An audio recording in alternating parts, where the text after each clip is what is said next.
going to be learning all about the irregular verbs Volo Nolo and Malo this week. And these verbs are irregular in that their infinitives don't look like anything we've seen so far. If you look down here, wele, you can see it doesn't look anything like the other principal parts.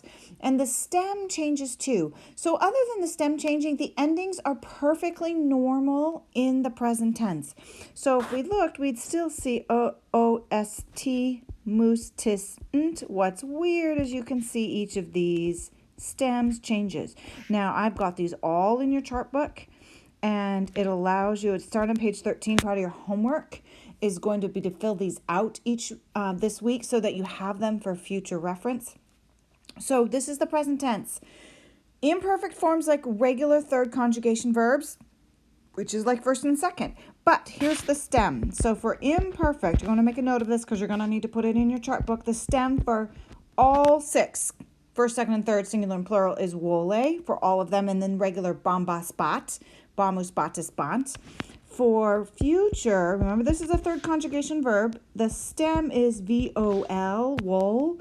And then we're not adding bo, bis, bit, bimus, bitis, bunt. You're going to add third conjugation, which is am, es, at, amus, atis, and. So make sure you put the right ones on there. And then perfect, what I love about perfect is it's always normal. So you go to the third principal part. Yes, I realize that there's not four, but that's okay. You'll learn why later. Take off the I, and the stem is wolu, and the regular E is the it, imus, itis, erunt on there.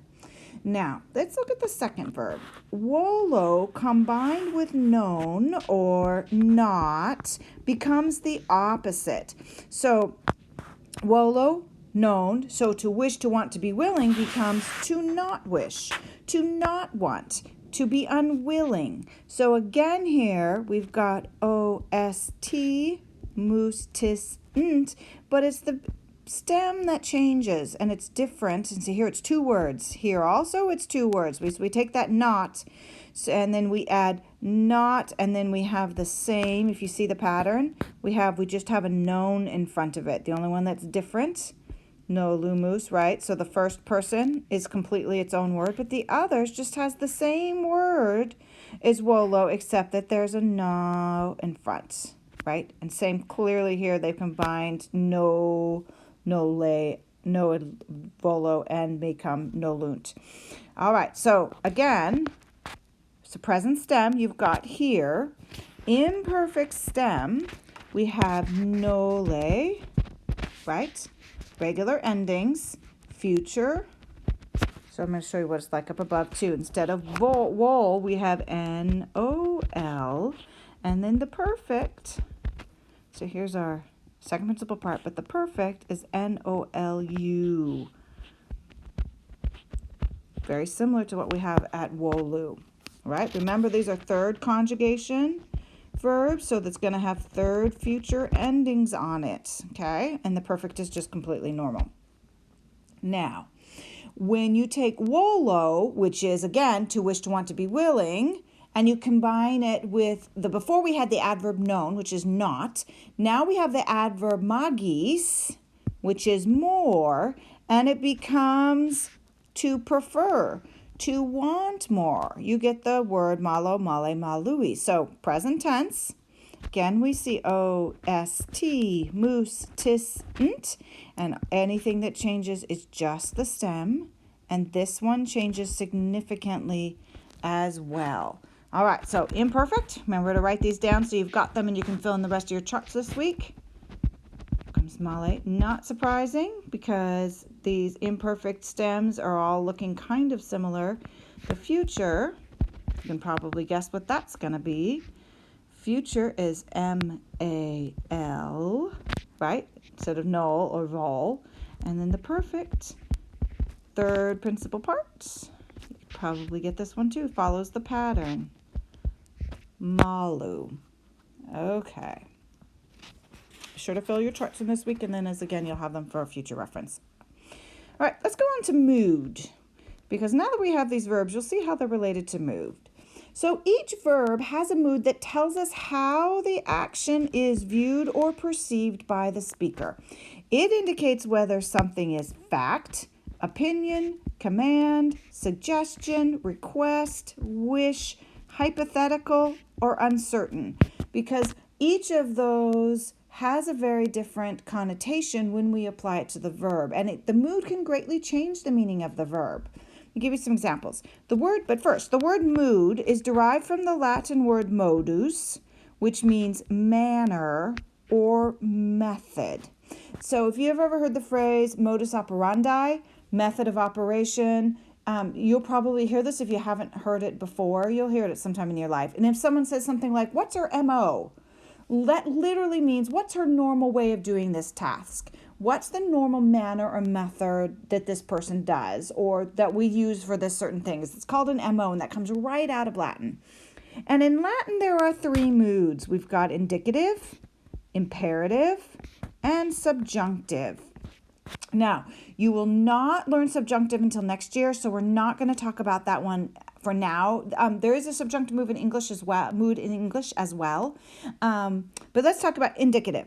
Indicative means all the verbs we've learned so far have been in the indicative mood, which is the most common mood. And the indicative mood simply states facts or opinions. So if I said, the apple fell from the tree and landed on my head, I'm stating a fact. It is something that actually happened. Generally doesn't have a lot of attitude to it. I'm just stating it. If I also said, the sunsets on the island of Fiji are the most colorful in the world, that's my opinion. And I am using the indicative mood just to state a fact or an opinion. Now, let's look at imperative. An imperative is simply a command. If I said, put that snake down, or don't cross the river in front of the rocks, a command expresses a very definite attitude. I'm going to give you, this is also in your chart book. So you've learned how to form the present active imperative in Latin 1. Remember this? This is the first time that you thought in Latin class that I was swearing because I was using a verb that sounds like a swear word. I'm not going to do it now. You have to go back to that. Video. I've got to record that. So you've learned how to form the present active imperative in Latin 1. The rules are in the imperative section of your chart books. To address one person in present tense, what do? Remove the RE from the infinitive of the verb, and you simply use the stem. This reminds you here what the stem ends in for all four conjugations. So in the singular, I would upugnare, that's the infinitive. I'd remove the RE, the stem is opugna, and that means you fight in the singular. So for plural, oppugnare, again, I remove the stem, I add a TE, that tells me it's plural, and it means y'all fight, plural. Okay, so imperatives do have person. Remember first, second, third person? Since a command is always given directly to a person, the understood subject is you or y'all. It's second person. Most imperatives are second person. And most of the time, imperatives are in present tense. They do have a tense. So when your mother gives you a direct command, she wants you to do it right then. I know that because I'm a mother. And I get frustrated when I ask my kids to do something and I come back an hour later, like empty the dishwasher, take out the garbage. All of these will be very common imperatives too. I'm sure you've had somebody ask you to empty the dishwasher or take out the garbage. I come back an hour later and they still haven't done it. I get upset at them because what is the tense? When do I want them to do it? I want them to do it right now. So most of them are present tense. Even though I didn't say do this right now, but sometimes I do to remind them that I actually mean it right now. I don't have to say that. It's understood that I mean it right now.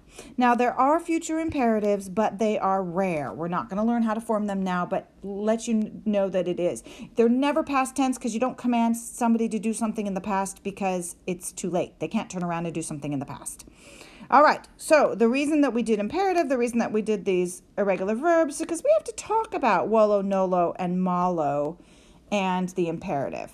Okay, so neither Volo or Malo has an imperative form because you can't order someone to want something or to want more of something.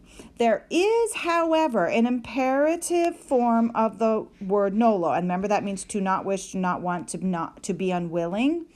You've already used it to form the negative imperative, and now you're going to see that it comes from the verb nolo. To make a negative imperative So you learned this last year even though you didn't understand, even though you didn't know this verb yet. So to make an imperative negative in the singular, it is noli plus the infinitive of some action you don't want them to do.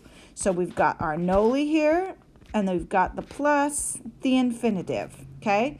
So you're literally saying, don't even wish to do that, right? You're commanding somebody not to wish or want to do something. So in the singular, it would be don't you fight. It's an understood you. Remember, we don't necessarily say it because it's understood. It would be don't fight.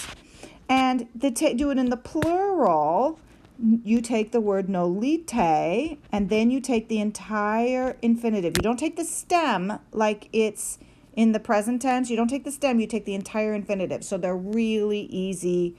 They're really easy to do. And then that would mean don't you all fight. So it's again, second person and in the plural. Okay, last thing about nolo, molo, and malo is malo and quam. And quam can be used in the comparison of verbs. Remember, we've used quam to talk about comparisons before.